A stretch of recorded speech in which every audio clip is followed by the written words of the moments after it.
Sabi daw po, may nawala po yan. Valley sa lower area between hills or mountains. Diba? So pagitan po yan ng dalawang bundok. Hindi po ba? Naalala niyo po ba ang topic ni Ate Jane last about mountain? Ayan, ngayon naman po, valley. So actually, may kasunod yan eh. Sa gitna po kasi yan, pwede siyang dumaan yung stream, di ba yung water, nadaanan din yan ng tubig. Pero ang pinakita ko na lang po sa inyo ay ang kagandahan ng valley. Ayan. Sino po gusto pumunta dyan? Me. Tara na doon. Para mag-enjoy tayo. Di ba ang ganda po? Man. Ganyan po ang buhay natin, di ba? Sa panahon ngayon, di ba, hindi tayo nakakaranas ng big happy. Amen. Pero po kayo mga pinagdadaanan. Meron. Lagi naman daw sabi ng cover. Totoo naman po yan, pero dapat po, hindi lang parang tayo malungkot. Bilang ngayon, dito tayo sa fellowship, dapat iwanan natin ang ating mga daladalahin sa bahay. Sabi nga, itong fellowship na to ay ating kapahingahan. Sa piling ng ating Lord. So, imagine na lang nandiyan tayo, nagpe-fellowship, nagpapagulong-gulong, diba? Nag-i-enjoy tayo. Diba yung procession ng Lord, yun ang pinaka-importante sa Lord. Ikaw lang din naman ang makita mo. Takot kayo, no? Tubig? Yan, nakakatawa. May dalawang ano yan, kamatayan. Paano ganyan? Hindi, ate, boys. Yan ang makita ninyo. Diba?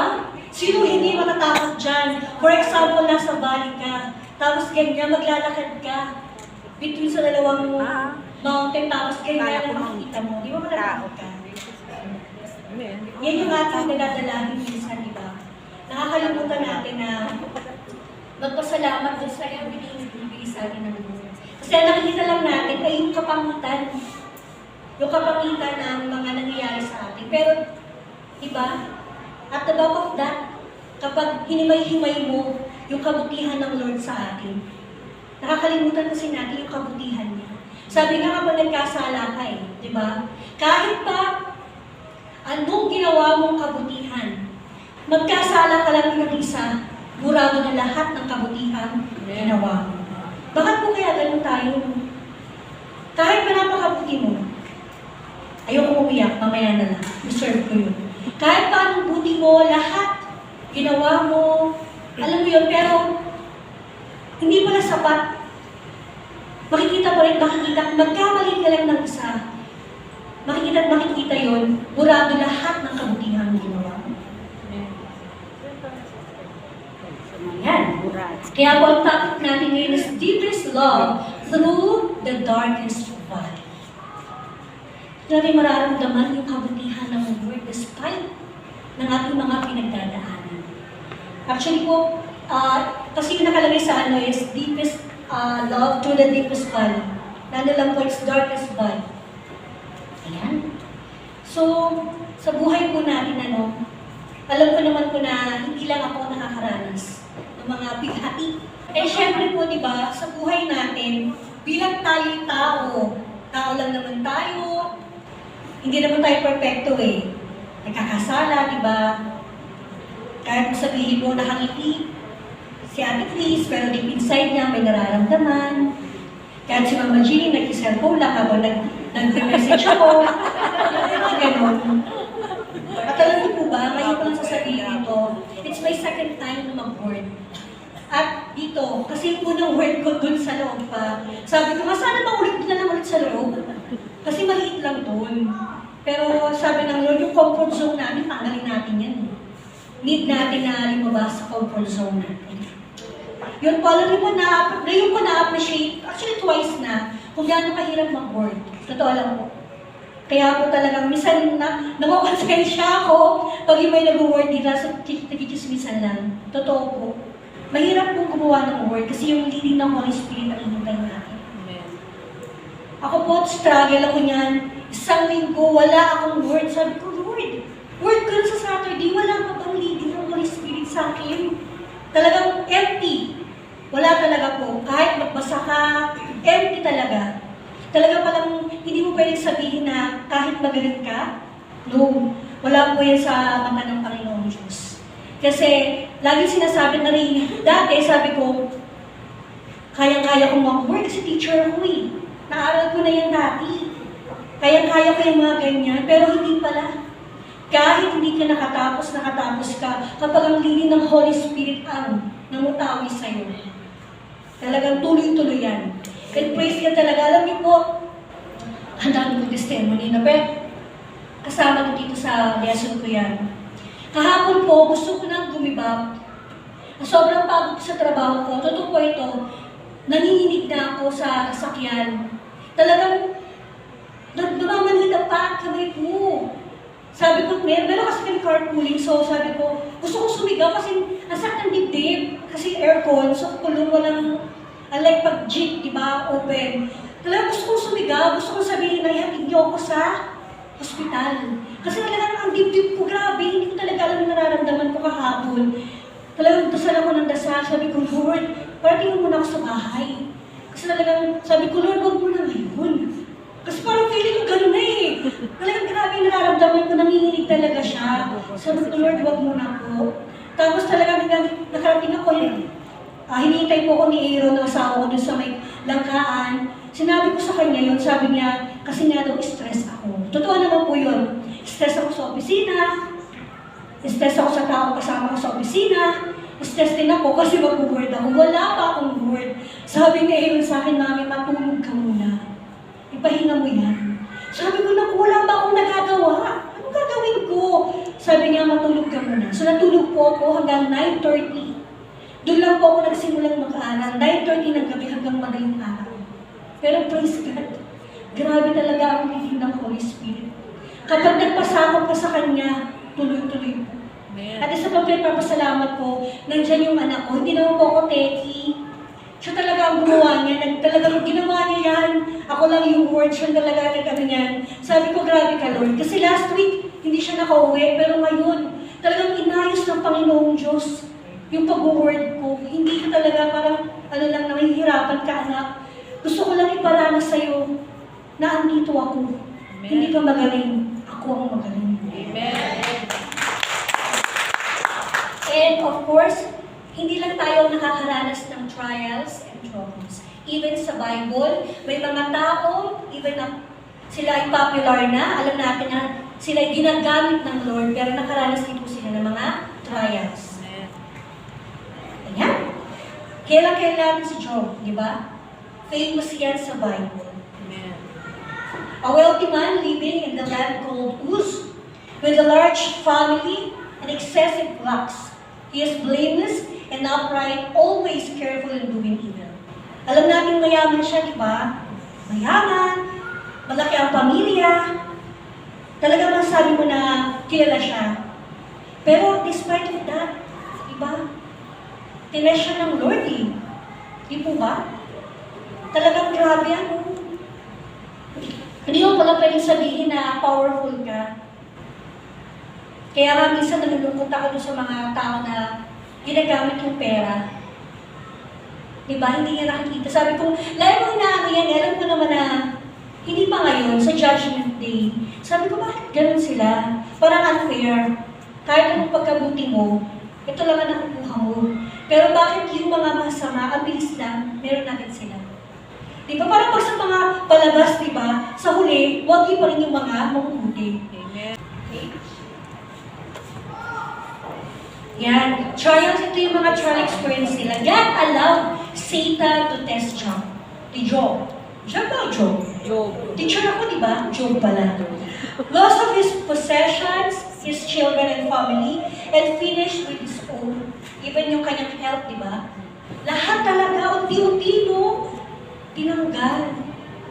Sabi ko, grabe yung pinaghirapan. Sabi ko nga minsan nakakatakot pagkasala. Kasi kung naghirap ka na, lahat pinundang mo na, isang click lang pala, no? Pag sinabi ng Lord, kahit naghirap ka, kung gagawa ka ng kasalanan, tatanggalin ko yan sa'yo. Nakakatakot po yun. Alam mo, totoo lang, takot po talaga kay Lord. Ayoko magkasala. Though hindi naman natin may iwasan every day, every second na nagkakasala tayo. Pero hanggat maaari, di ba? repent agad sa Panginoong Diyos. Kasi nakakatakot na tanggalin niya lahat yung mga ibinigay na sa atin na pinaghirapan natin. Pero even si Job, alam natin na siya ay righteous. Diba? Sabi nga dun sa ano, diba? He is blameless and upright, always careful in doing evil. Pero tinas pa rin siya ng Lord. Diba? Tinas pa rin siya ng Satan. Eh, ano ba kaya tayo? Alam naman natin tayo hindi perfect. Alam natin tayo talaga ay makasalanan. Nakakatakot lang, diba? Even yung mga friend niya, pinersecute siya, diba? Kasi bakit? Kaya nga nangyayari sa kanya yon, kasi nga, sinner siya. Diba kung ikaw i-judge ka ng tao, diba hindi nakakatuwa? Ang buhay kasi ni Esther, maayos na yan eh. Love na love siya ng king, diba? Talagang kinaano mo na, masarap na yung life niya. Pero, righteous din siya ha. Pero talagang, pinagdaanan din niya lahat, diba? Ano ba yung trouble na pinagdaanan ni Queen? Queen na siya, diba? Ni Queen Esther.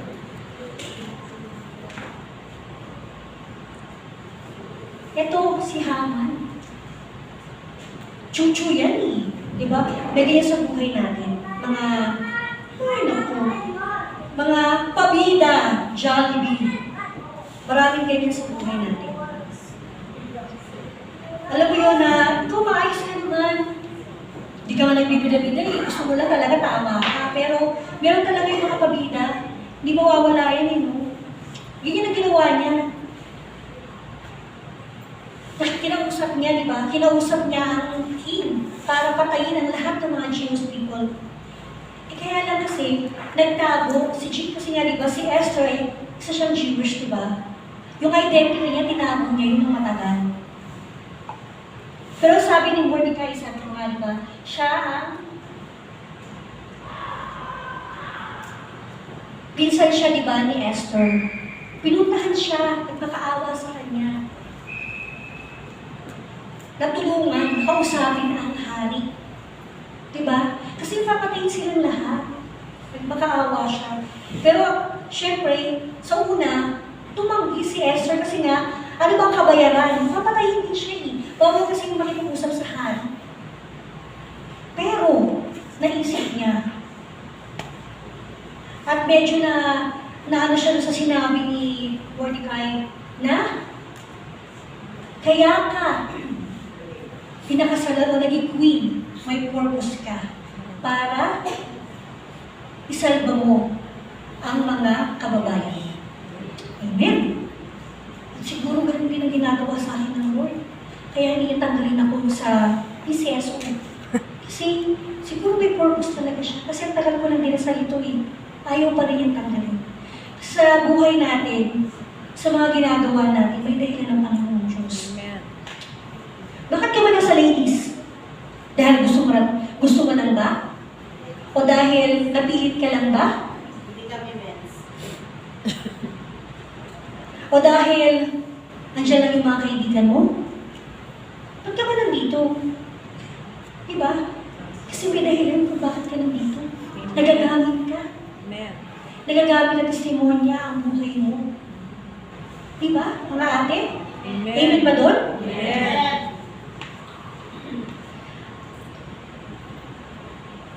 Eh, ito naman ang sinabi niya sa verse na to. Esther 4 verse 16. Go gather together all the Jews who are in Susa and fast for me. Do not eat or drink for 3 days. Kasama niya, di ba? Night or day. I and my attendants will fast as you do. When this is done, I will go the king even though it's against the law. And sabi niya, if I perish, I perish. Grabe ang tapang niya, di ba? Wala akong mawala.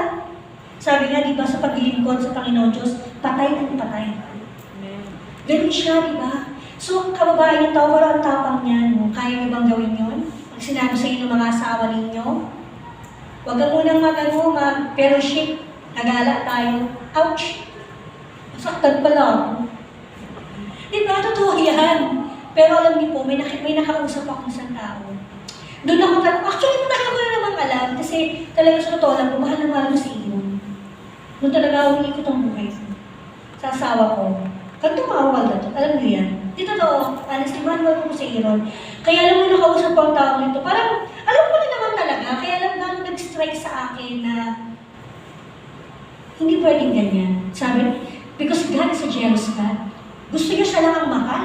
Oo, syempre kailangan mahal natin ang mga asawa natin. Syempre naman, di ba? Pero yung with all your heart, siguro half lang, wag lahat. Kasi ang Lord dapat ang mas mahal natin. Amen? Amen, di ba? Hindi pwedeng siya lang talaga. So talaga parang nag-strike sa akin, oo nga. Kasi minsan, kapag ganyan, pwede kang i-test ng Lord. Pwedeng na, alam mo yun, kunin lahat sa'yo, sabi ko nga kanina. Kaya sabi ko, hindi pala dapat gano'n. Kailangan magtira ka para sa sarili mo. At most important, at most especially sa Panginoon Diyos. Siya dapat ang mas mahal natin. Kaya dapat natin iwanan, dapat lahat para sa Kanya. Gaya ng ginawa ni Esther, if I perish, I perish. Ganun siya katapang. Yan, courage. Diba sabi nga doon sa niya kanina, di ba? Risk her life to save the Jewish people. And a heroine of faith and courage. Yan si Esther.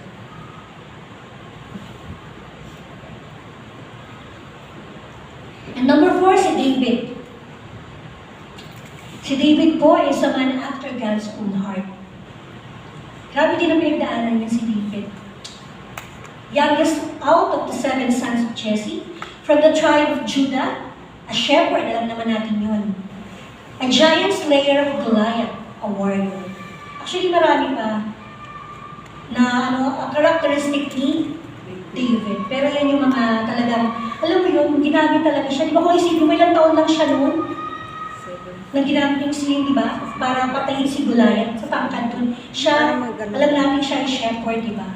Pero grabe yung ginawa niya. Kasi yung, alam mo yun, sabi kasi ng Lord, ganito. Kasi dapat ganito tayo, sabi ng Lord. Dapat sumusunod tayo. Kasi minsan, sinabi na sa atin, hindi pa natin ginagawa. Minsan kasi, ang gusto pa kasi, ano ba gusto natin yung edible voice talaga ng Lord? Minsan hindi. Minsan ginagamit ang ibang tao para kausapin ka. Pero minsan, hindi natin pinapansin yun. Yun yung nakakalimutan natin. Na kapag tayo kinausap ng Lord, kapag pinagawa sa'yo ng Lord, ito gawin mo. Kasi mas mahirap na huli na ang lahat bagong pagawin. Alam din naman natin na si King Saul talaga, parang mentor niya to, di ba? Best friend niya yung anak ni King Saul, di ba? Na alam natin na talagang siya lagi, kasi magaling talaga si David eh. Madiskarte. Kaya lang ang nangyari, yun, naingit sa kanya si Saul kasi siya na, parang siya na yung bida, parang nawawala na siya sa timeline, ganyan. Nawawala na, parang hindi na siya sikat. Ganun tayo, di ba? Pag hindi na napapansin, ganun ba tayo? Ayaw na lang, o kaya gagamit ng mga iba para lang matanggal yung iba na nating ngayon, di ba? Sa kanya na ginawa ni Saul, di ba? Gusto niya ipapatay si David. Kasi nga, naiingit na siya. Ngayon naiingit na siya kay David kasi siya na yung bida, siya na yung malakas. Pero against doon ang best friend niya na anak ni Saul. Alam niya yung nangyayari. Kaya lang, di ba? Pero, alam mo maraming pagkakataon, pwede na kanyang patayin actually si Saul. May mga instances na ganyan. Pero hindi niya ginawa. David did not seize the opportunity. He had to kill King Saul because it was against his morals. It was wrong. Alam niya yun. Alam niya na mali yun eh. Kasi nga, di ba? Ang giling Panginoon Diyos kasama niya. Walang tayo rin, di ba? Lagi may conviction sa mga ginagawa natin. Alam naman natin yung mali. Kaya lang minsan talagang napupunta pa rin sa ganun. Hindi na nakakalungkot eh. You're a Christian. Ang tanong, totoong Christian ka? Or Christian lang tayo sa muso. Wala sa puso. And sabi sa 1 Samuel 24 verse 6 to 7, he said to his men, "The Lord forbid that I should do such a thing to my master, the Lord's anointed, or lift my hand against him. For he is the anointed friend of the Lord." With this word, David rebuked his men and did not allow them to attack Saul. Kasi anointed din naman si Saul, di ba? Anointed din siya ng Lord. Kaya nga lang talaga, nangyayari yung mga ganyan. Naging ang pag-ingit talaga, sabi ko, di ba, ang ingit nakakamatay talaga yan. Kapag pinasukan na tayo ng ganyan, kahit nasabihin mong righteous tayo, naiiba pa lang talaga. Talagang kailangan talaga, huwag tayong mawala sa presensya ng Panginoon Diyos. Amen. Even though David had a solution to his problems, he never strayed from his morals. Yun ang nangyayari niya. Sabi doon, do not compromise. Siyempre, di ba? Alam mo, mali. Stop. Kasi alam mo, pag pinagpatuloy mo yung mga maling ginagawa mo, ito rin naman, di ba? Sa'yo hindi babalik yan lahat. Hindi mo pwedeng paglaban na sa maling pamamaraan. Pwede naman tayo makipaglaban sa mabuti. Salita. Kung siya, nagpapagaling siya, ikaw, ayusin mo lang trabaho mo. Kung siya, medyo, ang tawag sa ganung word, sip-sip, ikaw hindi, gawin mo lang ang trabaho mo. Ayusin mo lang, kasama mo ang Lord. Kasi kapag nakipaglaban ka sa mali, ikaw rin ang talo. Kaya yun ang inangatan, do not compromise. Yan ang inangatan ni David. And number 5, Paul. Kung matatandaan natin, ito yung topic na ate Flo last week. Was born in Tarsus, founded several churches, wrote 13 books of the New Testament. Hindi ko napapalapanin ko yung kanyang buhay because we all know na. Kahit na marami na siyang nagawa, kahit na marami na siyang nagawang, alam mo, churches, nag-build na siya ng churches, even yung ilang books na ginawa niya sa New Testament, hindi pa rin. Talagang alam mo, yung pinagdaanan niya, di ba? Yung trials na, yung trouble na pinagdaanan ni Paul bago yung makamit lahat. Lost his freedom in sharing the gospel. It was in prison a couple of times. Eh tayo, malaya tayong i-share ang word of God. Kasi wala namang kukulong sa atin. Kaya lang minsan tinatamad pa po tayo. Sabi natin, connect two souls. Sana nga lang to, sabi ni Ate Lo, isang soul na lang. Kaya lang parang hirap pa rin gawin, di ba? Eh si Paul, kailangan siya makulong kasi nag-preach siya, sinishare niya yung word of God. Tayo mga ate, free tayong gawin yun. Alam niyo, nakakaano lang, di ba? Sabi ko, grabe itong problema ni Paul kasi ito, problema niya to preach the word of God. Pero nakakalungkot na tayo. Sana po, maging eye-opener sa atin na huwag tamanin to preach the word of God. Yun nga lang talaga minsan, hindi mo alam in what way. Gaya lang sabi ko, hindi ko alam kung paano, kung saan ako magsisimula. Kasi yun ang sabi ng Lord sa akin. Share the word of God. Kaya lang, gaya lang sabi ko, paano nga ba? Paano ko gagawin? And sabi sa John 12, verse 25-26, anyone who loves their life will lose it. While anyone who hates their life in this world will keep it for eternal life. Whoever serves me must follow me. And where I am, my servant also will be. My Father will honor the one who serves me. Yan ang sabi ko kanina. Kaya ko nang iwanan na yung mga asawa. Para lang mag-serve sa Lord. Kasi pag pinili natin sila, mas nakakatakot na mangyayari sa atin. Mas nakakatakot po yung balik. Sabi, serve God in any situation. Alam ko na, may pagdadaanan tayo. Siyempre, hindi naman tayo laging okay. Hindi tayo laging puno-puno, di ba? Ng energy. Kasi nalalobat din tayo eh. Hindi lang sa physical, even spiritual. Pero sabi, serve God in any situation. Kailangan ko maging ganun tayo.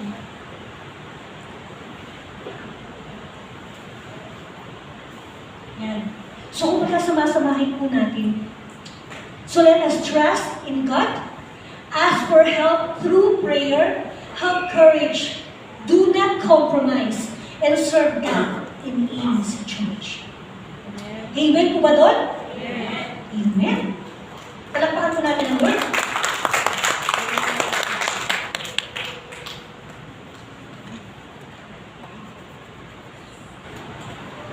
And syempre, simula pa lang po yan.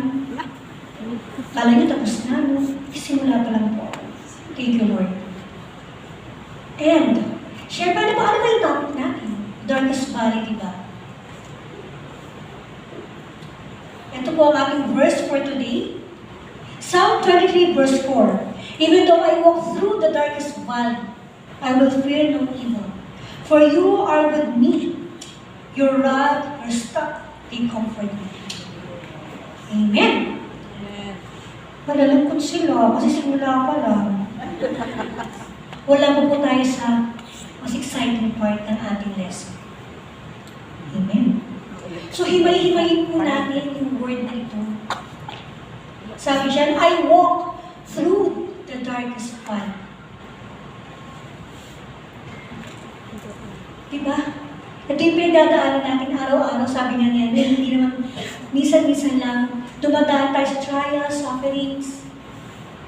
Yan ang pinagdadaanan natin araw-araw. Na minsan, hindi natin kaya. Minsan, susuko ka na. For 18 years, Ate Diyos, sumuko ka ba? Lahat po ng ating pinagdadaanan, may katapusan yan. Hindi pa payag ang Lord na andyan ka lang nakatambay sa suffering mo, sa troubles mo. God is our refuge and strength in every present help in times of trouble. Psalm 46 verse 1. Totoo naman yan, diba? Sino makakampi natin? Ang Lord. In times of trouble, ang Lord lang ang ating lalapitan. Hindi pwedeng kaibigan. Ang kaibigan, karamay mo yan. Siyempre, mag-a-advise yan sa'yo. Nasa iyo na lang kung susundin mo ang in-advise sila o hindi. Ikaw pa rin. Laban mo pa rin yan. So, ano dapat? Dapat ibigay mo kay Lord. Laban dapat ang Lord. Amen. I will fear no evil. When I am afraid, I will put my trust in you. I praise God for what He has promised. Psalm 56 verse 3 to 4. Natatakot ka ba, kapatid? Natatakot ka ba sa nangyayari sa buhay mo? Natatakot ka ba na isang araw mawala lahat sa'yo? Natatakot ka ba na isang araw maranasan mo rin yung naranasan ng katabi mo? Dapat hindi tayo matakot. Sabi nga, laban-laban. Nandiyan ang Diyos. Karamay natin. Amen.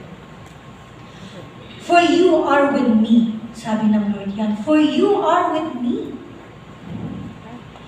Deuteronomy 31 verse 8. Do not be afraid or discouraged, for the Lord will personally go ahead of you. He will be with you. He will neither fail you nor abandon you. Ang Lord po lagi talaga. Paulit-ulit lang sabihin. Pero dapat nanamnam natin. Hindi lang narinig. Dapat dama natin. Pag sinabi ng Lord, I am with you. Kasi minsan narinig mo lang yan eh. Pero hindi mo naman dinadama. Sabi mo, laban ng Lord. Pero nagdududa ka. Dapat hindi. Sabi ng Lord, I am with you.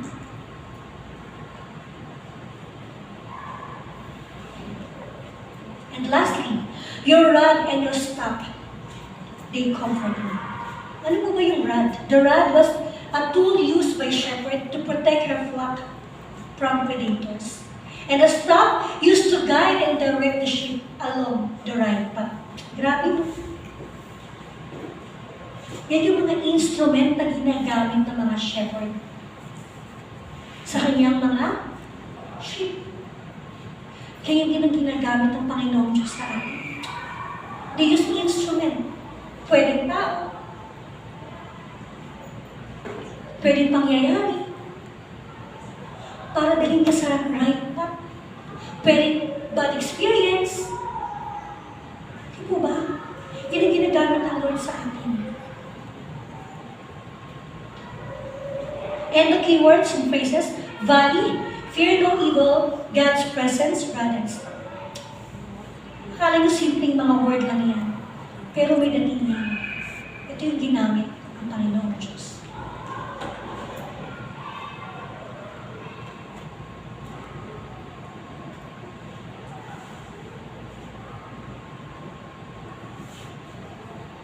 And sabi ko kanina,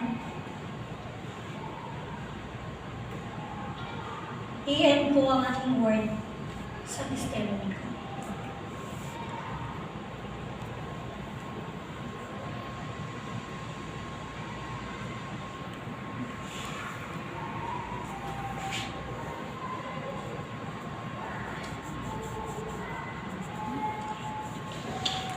Pag pinagsama-sama niyo po yung mga phrases na yun, combined to convey the message that God is the source of comfort and assurance even in the midst of our most difficult struggles.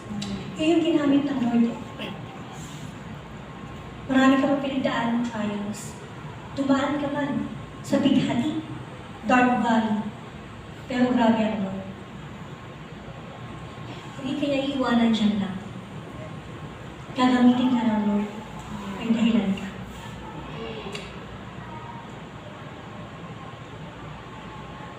Two years ago, ito na, binigyan ako ng Lord, during pandemic, binigyan po ako ng Lord na pagkakataon ko pagtrabaho.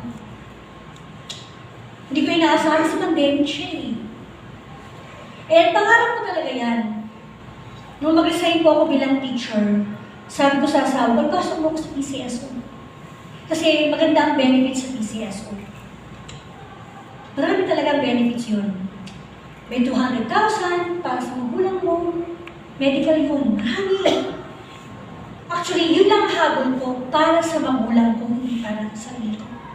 Dahil bagay nag-asawa, hindi ako nakatulong sa mga magulang ko.